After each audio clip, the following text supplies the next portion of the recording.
Hello and welcome to Across Africa. I'm Georgia Calvin-Smith with our weekly look at stories from across the continent. Coming up in the programme, poor rains and scant harvests in Kenya have sent inflation skyrocketing. The rising cost of living is hitting those who can least afford it hard. Also, a seaside community in Mozambique sees its hopes for growth and investment stall as the natural gas project they'd expected to fuel change hits funding hurdles. And South African scientists discover that a species of human may have shared more of man's evolutionary timeline than previously estimated. Homo sapiens and Homo Naledi are closer cousins than we thought. But first, Kenyans are facing rapidly rising costs of living, with inflation rates reaching a 5-year high. Prices are surging in part because of poor seasonal rains that have hit crops and livestock hard. The strain on agriculture has also led to outbreaks of violence and arson in parts of the country. In this supermarket in Nairobi, the price of a loaf of bread has nearly doubled since last year. Other food staples, including sugar and corn flour, have been rationed, leaving customers both confused and helpless. In the last month, it's gone up. It's shocking because I think just 2 days ago I bought 3 items. It was eggs, a few cakes, and I gave my 1,000 bob expecting change, and there I was being asked, you need to top up. Right now I have a temporary job that pays 200 shillings.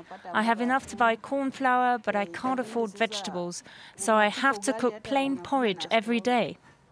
Year-on-year inflation in Kenya was at 11.48% in April, its highest rate in over 5 years.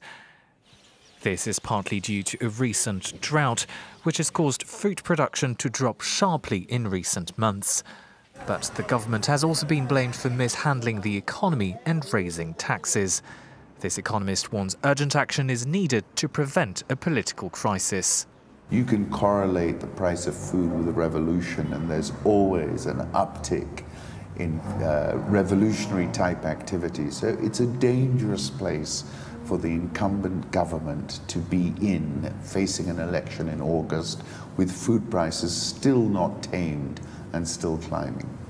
The stakes are high for Kenya's government, with just 3 months until the next presidential election. President Uhuru Kenyatta is seeking a second term, but the current food crisis could hurt his chances of remaining in power.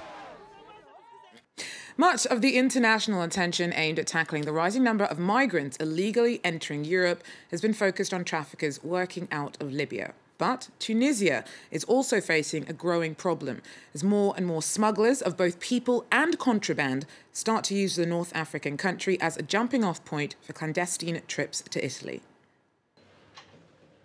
Tunisian coast guards on the lookout for smugglers. This is a new phenomenon and one that's growing. Traffickers take migrants and cheap cigarettes from North Africa to Italy. Then they pick up drugs and take those back to Tunisia. We've thwarted operations that involve Tunisians coming from the north of the Mediterranean. They come alone, and we find cash and cigarettes. These are the kind of things that happen.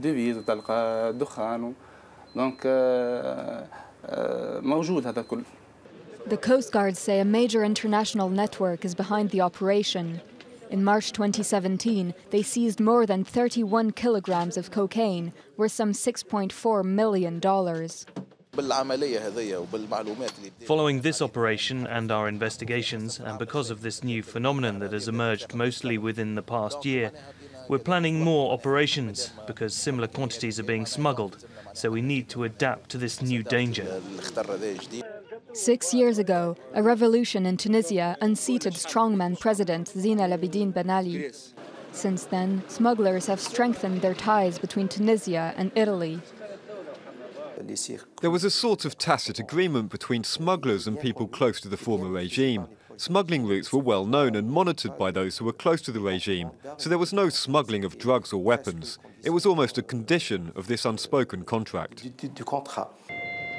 Another fear is that these smuggling routes could also be used for trafficking arms, and the smugglers' infrastructure used for terrorist operations.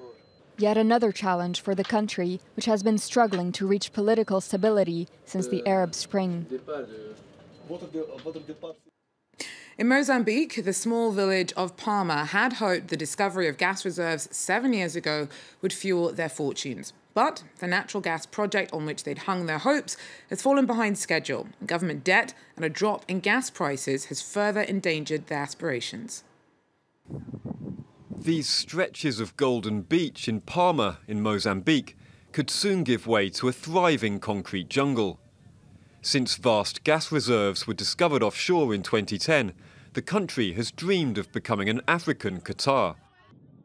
And impoverished local fishermen are waiting impatiently for development. Thanks to this project, we're about to take off. We'll have jobs. Because there are no jobs here, we're dependent on the sea. And with the start of the project, I think lots of young people will get jobs.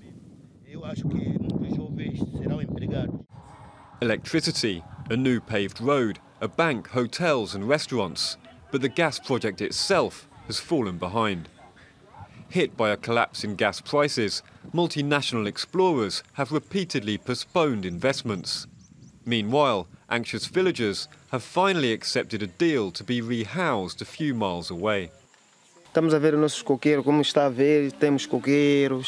Just look at the size of our coconut, mango and cashew trees. We grow beans here. We grow all different types of food. But we don't know if we will still be able to do that there. A massive debt scandal has also undermined the project. Anticipating a gas bonanza, the government borrowed $2 billion in secret loans. But when the IMF found out, it suspended budgetary support for the cash-strapped country. It will be a long time until Mozambique can see the fruit of gas extraction, because the government will first have to use the revenues to pay down its past debts. When the discovery was first made, it was estimated that the liquefied natural gas would be ready for export by 2016. The new best-case scenario is 2022. Not a moment too soon for the 50% of Mozambicans who live beneath the poverty line. In Morocco, around 70% of children living in cities go to private school.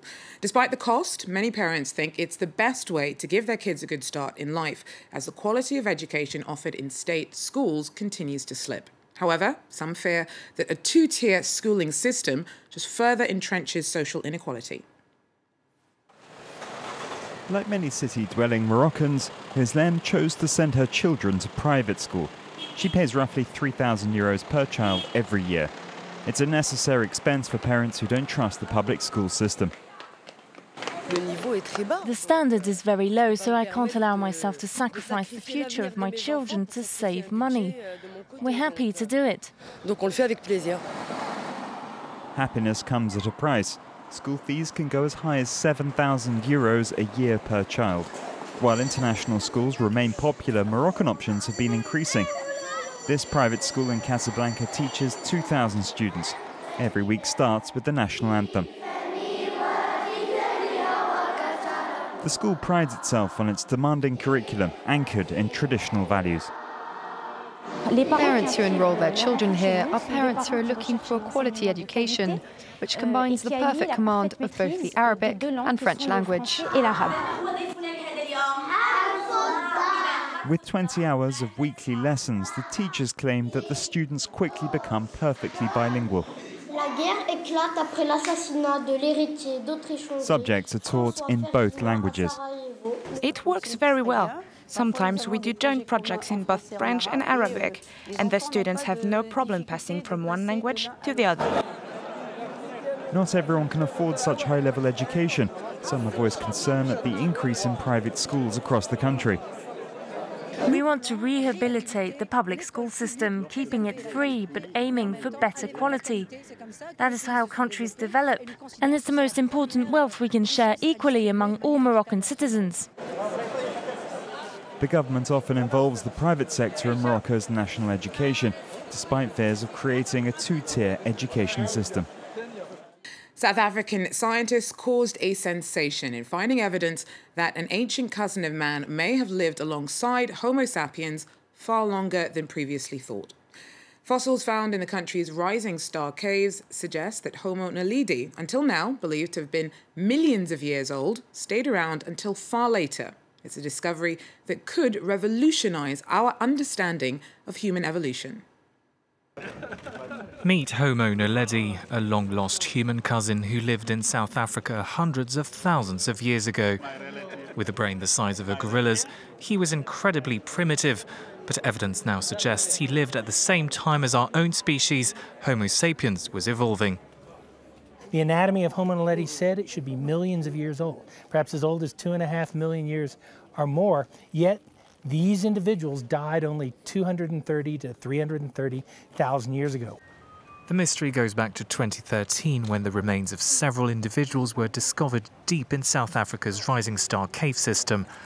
Fossils were initially thought to be at least 900,000 years old, but scientists were quick to doubt that claim after finding evidence of highly advanced behavior.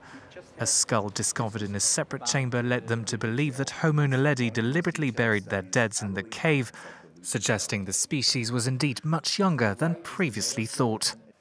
We haven't thought of human evolution in that way before. We thought that humans were invincible, that as we evolved, we were crowding out every possible competitor, and that the story was a simple one, where you had a lineage becoming progressively more human-like, with bigger and bigger brains, more sophisticated behavior. It's unclear exactly when Homo naledi first appeared in Africa. Scientists say it could have evolved from a bigger-brained species and then reverted to a more primitive form. Well, that's it for Across Africa for now. Thanks very much for joining us. Do so again if you can. Take care.